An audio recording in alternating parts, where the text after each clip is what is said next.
Hello, my name is Aaron Munson, and I am with Love Boldly's Q&A panel, hashtag Asking for a Friend. Here we address questions that straight or cisgender Christians may be uncomfortable asking people who are LGBTQ regarding faith, sexuality, and gender identity. Today's question actually is twofold, and the questions are: why do LGBTQ Christians celebrate Pride? And how do you celebrate Pride as an LGBTQ Christian? So I want to start by answering why LGBTQ Christians celebrate Pride. First question. If I think that in order for this question to be answered, it is very important that the person who is asking understands, first of all, that especially from a Christian perspective, when you are talking about someone's gender identity or someone's sexual orientation, you have to understand first that an entire people group exists around this very topic. And if you are someone who is a person of faith, it is very difficult to have engaging conversations with someone when you don't recognize that sexual orientation or gender identity are not sin issues.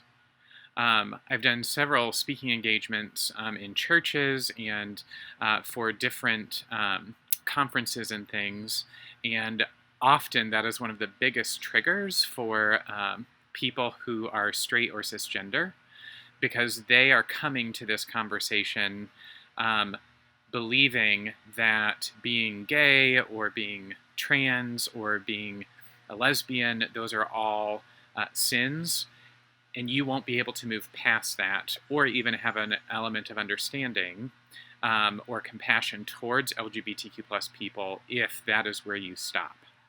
If you could let go of that truth that you hold for yourself, or if you don't feel like you can let go of that truth, at least be willing to set it on a shelf for a bit so that you can engage better and listen well, you would understand then really critical aspects of June and the Pride celebrations. So it all is rooted in history, in fact.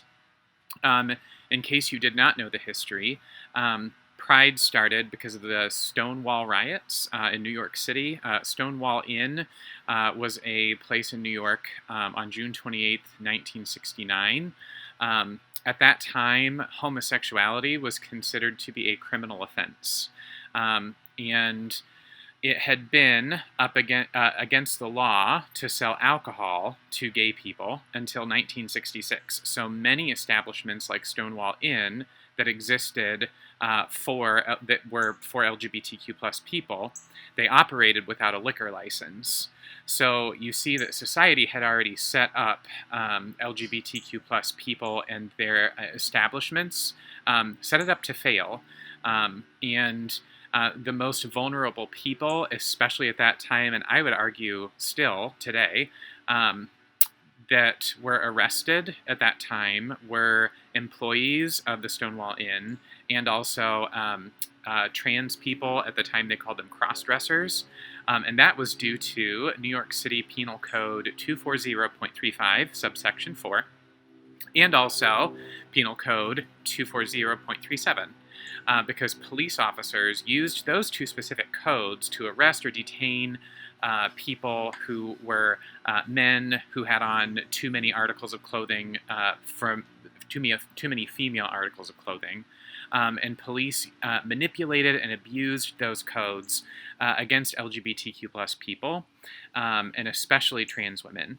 So the history of Pride is rooted in Stonewall in 1969. And that the following week, there were a lot of riots because LGBTQ people had had enough. And I think that for straight Christians, straight cisgender Christians, it is critically important that you remember that this time, June every year, during this time in the season, for LGBTQ plus people, it is not about celebrating the fact that I am gay necessarily. It is about celebrating that I am alive and celebrating that I am here. And pride is more about the support of an entire group of people that had been ostracized, marginalized, demonized, especially by the church. That is what pride is really all about. So the second question was, how do you celebrate pride as an LGBTQ plus Christian? I have attended pride events before. I don't necessarily, I feel like it depends on who you ask. Lots of people have land on the different spectrums of pride celebrations, where it's pro-pride, against. I'm not really in any of those camps. I have attended the celebrations. We have lots of rainbow things around our home. We are in support of our LGBTQ plus brothers and sisters who are very much into pride. I think that it's important to recognize it because it's a historical time, and it's important to reflect on what has happened for my people. And other than that, I don't have any specific ways that I celebrate pride necessarily. I do not have a problem attending those organizations and groups or any celebrations because to me it is not about a sin issue. It is about people that have been demonized and ostracized and who no longer need to, because they can live in freedom as who they are meant to be.